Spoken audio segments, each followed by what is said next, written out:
നമസ്കാരം. നമസ്തേ. ഇന്ത്യ സമ്പന്ന രാജ്യങ്ങളിൽ ഒന്നാം സ്ഥാനത്തേക്ക് കുതിക്കുകയാണെന്ന് ഇപ്പോൾ 4-ാം സ്ഥാനത്തേക്ക് എത്തി എന്നൊക്കെയുള്ള വലിയ പ്രചരണമായിരുന്നു നേരത്തെ ഉണ്ടായിരുന്നത്. അത് കുറേയൊക്കെ ശരിയായിരുന്നു. എന്നാൽ ഇപ്പോൾ അത് 6-ാം സ്ഥാനത്തേക്ക് തള്ളപ്പെട്ടിരിക്കുന്നു. സമ്പദ്ഘടനയുടെ സ്ഥിതി പിന്നോട്ടടിച്ചിരിക്കുന്നു എന്നുള്ള വാർത്തകൾ ലോകരാജ്യങ്ങളിലൊക്കെ സാമ്പത്തിക വിദഗ്ധന്മാർ പങ്കിടുകയാണ്. എന്താണ് ഇതിനെക്കുറിച്ച് അങ്ങേക്ക് പറയാനുള്ളത്? ഈ കഴിഞ്ഞ ദിവസം ഇന്റർനാഷണൽ മോണിറ്ററി ഫണ്ട് IMF പുറത്തിറക്കിയ വേൾഡ് ഇക്കണോമിക് ഔട്ട്ലുക്ക് എന്ന റിപ്പോർട്ടിലാണ് ഇന്ത്യൻ സമ്പദ്ഘടനയുടെ വലിപ്പം വെച്ചിട്ട് മുൻപ് അത് 4-ാം സ്ഥാനത്തായിരുന്നു, ഇപ്പോൾ 6-ാം സ്ഥാനത്തേക്ക് താഴേക്ക് പതിച്ചു എന്നുള്ള നിരീക്ഷണം നടത്തിയിരിക്കുന്നു. പക്ഷേ ആബ്സല്യൂട്ട് ടേംസ് എന്ന് പറയുന്ന, അതായത് മറ്റു രാജ്യങ്ങളെ അപേക്ഷിച്ച് 4-ാം സ്ഥാനത്ത് ഉണ്ടായിരുന്നത് 6-ാം സ്ഥാനത്തേക്ക് പോയി. പക്ഷേ ഇന്ത്യയുടെ സമ്പദ്ഘടന 4 ട്രില്യൺ, ഈ കഴിഞ്ഞ മുൻ വർഷങ്ങളിൽ 3.92 ട്രില്യൺ, ആ ട്രില്യൺ US$ സൈസ് ഉണ്ടായിരുന്ന സമ്പദ്ഘടന ഇപ്പോൾ 4.15 ട്രില്യൺ ആയിട്ട് മുന്നോട്ട് പോയിട്ടുണ്ട്. പക്ഷേ നമ്മുടെ പിറകിലായിരുന്ന ജപ്പാന് 3.9 നിന്നും ജപ്പാൻ 4.5 ട്രില്യൺ ആയിട്ട് ജപ്പാൻ വളർന്നു. അത് നമ്മളെക്കാൾ വേഗത്തിൽ അവരുടെ സമ്പദ്ഘടനയുടെ മൂല്യം വർദ്ധിച്ചു. ഇംഗ്ലണ്ടിന്റെ യുണൈറ്റഡ് കിങ്ഡത്തിന്റെ സമ്പദ്ഘടനയുടെ സൈസും ഏതാണ്ട് 4.3 ട്രില്യൺ ആയിട്ട് വർദ്ധിച്ചു. അങ്ങനെ അവർ നമ്മുടെ മുന്നിൽ കയറി. നമ്മൾ പിന്നോട്ട് പോയിട്ടല്ല, നമ്മളെക്കാൾ വേഗത്തിൽ മറ്റു 2 രാജ്യങ്ങളുടെ സമ്പദ്ഘടനയുടെ മൂല്യം വർദ്ധിച്ചു.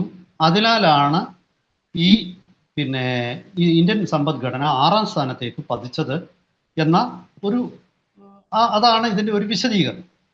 ഇനി പക്ഷെ ഇതൊക്കെ പറയുമ്പോഴും നമ്മൾ ഇപ്പോഴും കയറ്റുമതിയിൽ നമുക്ക് വലിയ ഗ്യാപ്പുകളുണ്ട്. അതായത് ഇറക്കുമതി കയറ്റുമതി ട്രേഡ് ഡെഫിസിറ്റ് എന്ന് പറയുന്നത് നമുക്ക് നല്ല രീതിയിലുണ്ട്. ഈ ട്രേഡ് ഡെഫിസിറ്റ് ഇന്ത്യക്ക് ഉണ്ടാകാനുള്ള കാരണം യഥാർത്ഥത്തിൽ ഈ 2 ഘടകങ്ങളാണ് മുഖ്യമായിട്ടും ഇന്ത്യയുടെ ട്രേഡ് ഡെഫിസിറ്റിനെ കോൺട്രിബ്യൂട്ട് ചെയ്യുന്നത്.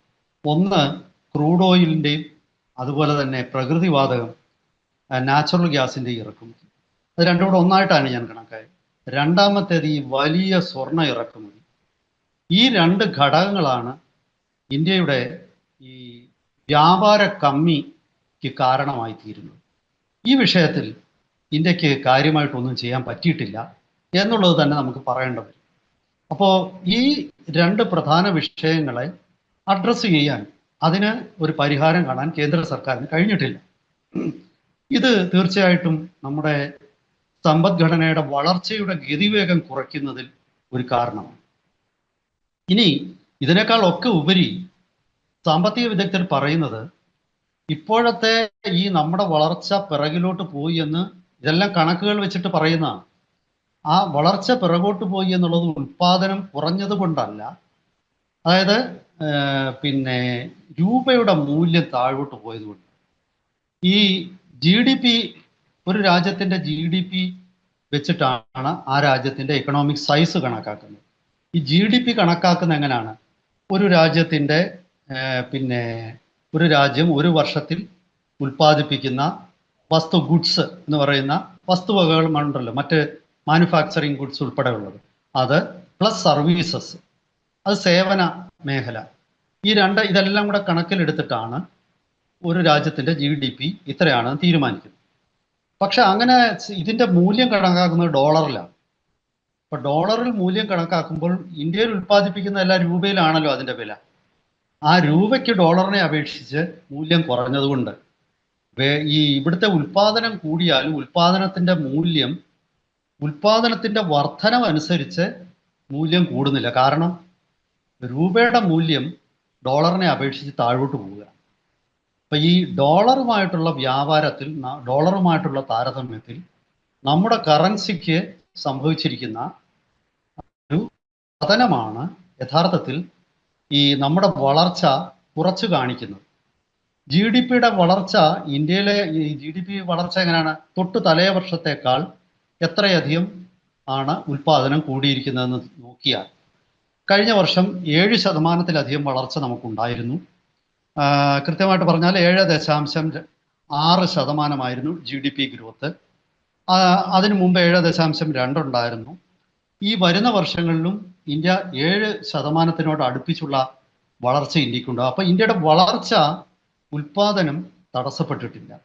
പക്ഷേ ആ ഉൽപാദനത്തിന്റെ മൂല്യം ഡോളറിന്റെ അടിസ്ഥാനത്തിൽ കണക്കാക്കുമ്പോൾ അത് ആ ഉൽപാദനത്തിന്റെ വളർച്ചയുടെ ഗതിവേഗതയും ഡോളർ രൂപയുമായിട്ടുള്ള വിനിമയത്തിൽ സംഭവിക്കുന്ന ഇടിവും കാരണം വേണ്ടത്ര പ്രതിഫലിക്കുന്നില്ല മൂല്യത്തിൽ. സാധനങ്ങൾ ഉൽപാദനത്തിന്റെ വളർച്ച മൂല്യത്തിന്റെ വളർച്ചയായിട്ട് മാറുന്നില്ല. ഇപ്പൊ ഉദാഹരണം ഞാൻ പറയാം. അങ്ങയുടെ കൈവശം ഒരു 100 ടൺ കശുവണ്ടിയുണ്ട്. അത് വിറ്റിട്ട് അങ്ങക്ക് 1000 കോടി രൂപ കിട്ടിയെന്നിരിക്കട്ടെ. അടുത്ത വർഷം അങ്ങ് 200 ടൺ കശുവണ്ടി കയറ്റി അയക്കുന്നു. അപ്പൊ സ്വാഭാവികമായിട്ടും 1000 കോടി കിട്ടിയെടുത്ത് 2000 കോടി കിട്ടേണ്ടതാണ്. പക്ഷെ രൂപയുടെ മൂല്യം താഴോട്ട് പോകുന്ന കാരണം 2000 കോടിക്ക് പകരം അങ്ങേക്ക് കൈവശം എത്തുന്ന 1700 കോടി രൂപയായിരിക്കും. അപ്പോൾ മൂല്യത്തിലുണ്ടായ, അതായത് സാധനത്തിന്റെ കയറ്റുമതിയിൽ ഉണ്ടായ വർധന അങ്ങയുടെ വരുമാനത്തിൽ പ്രതിഫലിക്കുന്നില്ല. അത്ര തന്നെ വരുന്നില്ല. ഇരട്ടിയാവേണ്ടത് ഒരു 70% ഒക്കെ ആയിട്ടേ കൂടുന്നുള്ളൂ.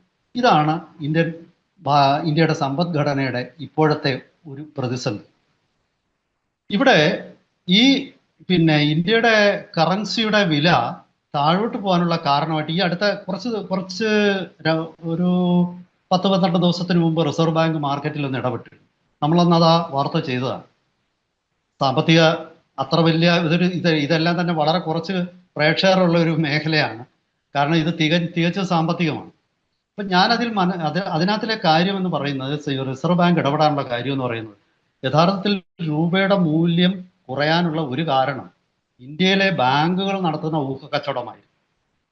ഇന്ത്യൻ ബാങ്കുകൾ ഡോളറിൽ ബെറ്റ് ചെയ്ത് വിദേശത്ത് പോയിട്ട് ഊഹക്കച്ചവടം നടത്തി രൂപയിൽ. അങ്ങനെ രൂപയുടെ മൂല്യം കുറച്ചുകൊണ്ട് വന്നത് ഇന്ത്യയുടെ ബാങ്കുകൾ തന്നെയാണ്.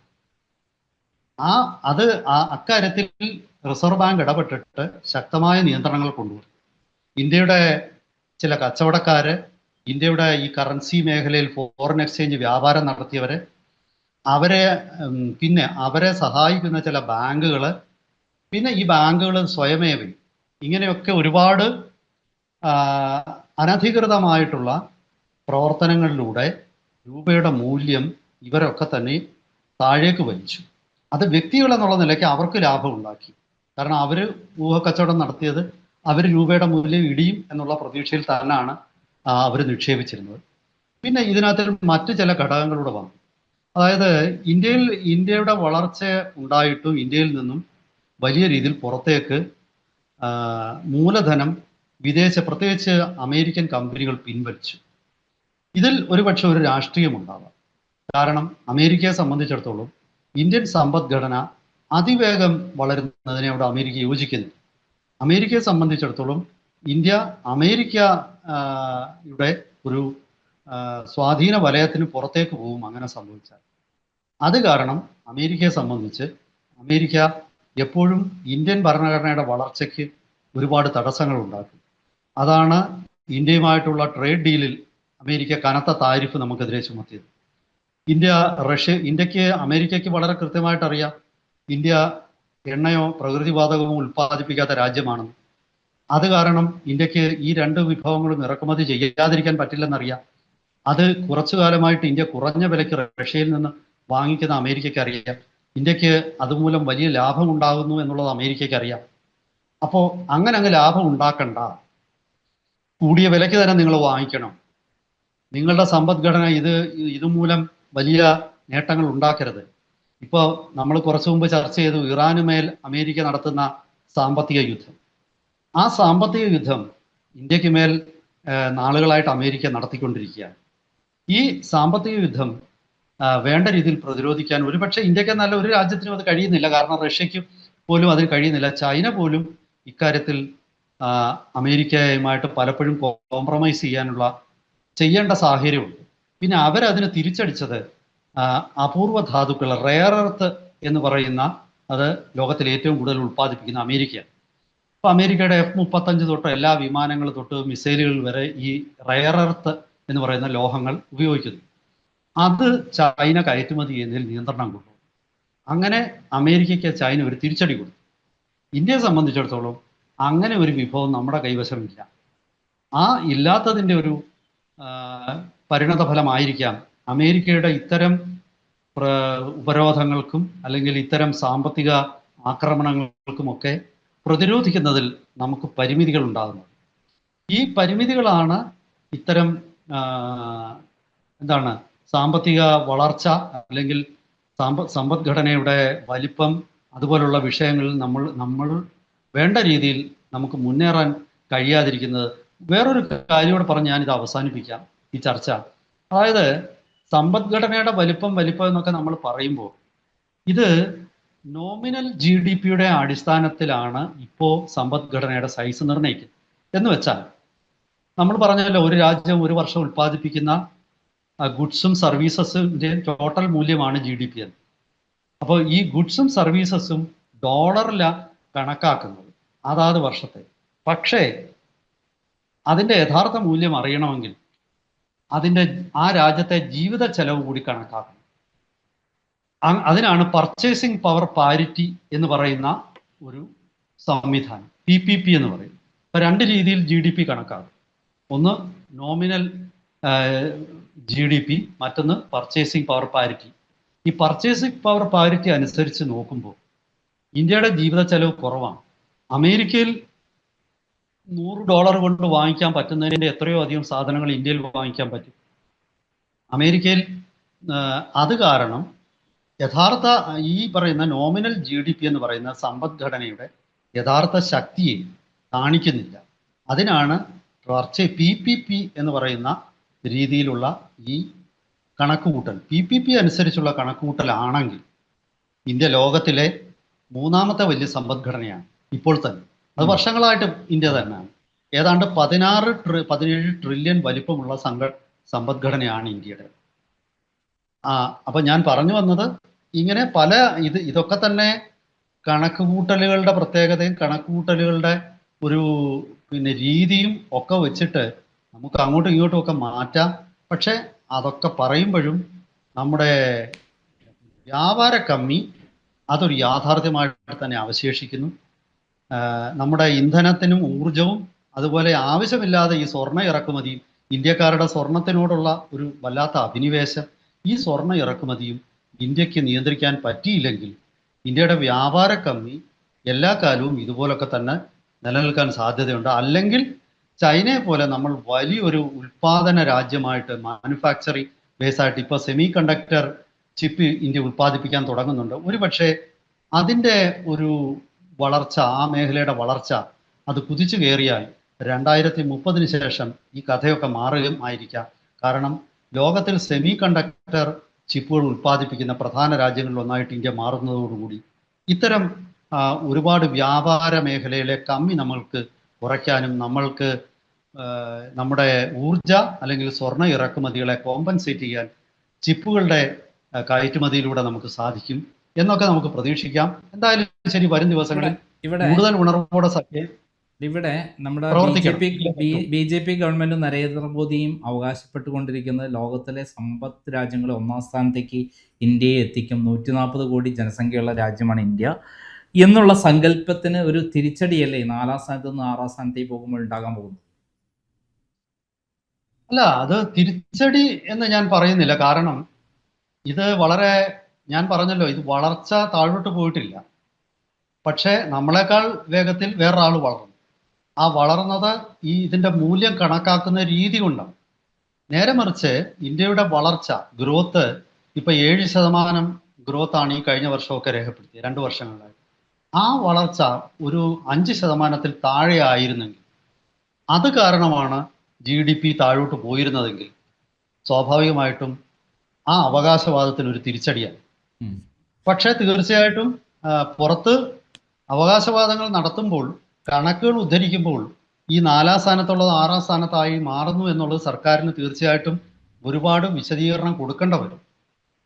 കാരണം ഞാൻ ഈ പറഞ്ഞ രീതിയിലുള്ള എക്സ്പ്ലനേഷൻ എപ്പോഴും എല്ലാവരുടെ മനസ്സിലേക്കും എത്തണമെന്നില്ല. അപ്പോൾ സർക്കാരിനെ സംബന്ധിച്ചിടത്തോളം തീർച്ചയായിട്ടും ഇത് സർക്കാരിൻ്റെ പ്രചരണങ്ങളിൽ സർക്കാരിന് ജനങ്ങളുടെ ബോധ്യപ്പെടുത്താൻ ഒരുപാട് വിയർക്കേണ്ട വരും എന്നുള്ളത് യാഥാർത്ഥ്യം തന്നെ. അതായത് നരേന്ദ്രമോദി എപ്പോഴും പറഞ്ഞുകൊണ്ടിരിക്കുന്ന ലോകരാജ്യങ്ങളിൽ 1-ാം സ്ഥാനത്തേക്ക് ഇന്ത്യയെ എത്തിക്കും എന്നുള്ളതാണ് പറഞ്ഞുകൊണ്ടിരിക്കുന്നത്. അപ്പോൾ ഈ മാനദണ്ഡങ്ങളിലുള്ള വ്യത്യാസമാണെങ്കിലും പുറമേ നമ്മൾ നോക്കുമ്പോൾ അത്തരം കാര്യങ്ങളിലേക്ക് 6-ാം സ്ഥാനത്തേക്ക് പോകണമെന്ന് പറയുമ്പോൾ അത് BJP ഗവൺമെന്റിന് വലിയ ക്ഷീണം തന്നെയല്ലേ എന്നാണ് ഞാൻ ചോദിച്ചത്.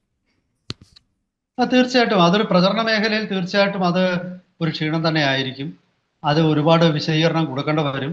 ആ വിശദീകരണങ്ങൾ എത്രത്തോളം ഫലപ്രദമായിട്ടും, കാരണം ഇത് വളരെ ഗഹനമായൊരു സാമ്പത്തിക വിഷയമാണ്.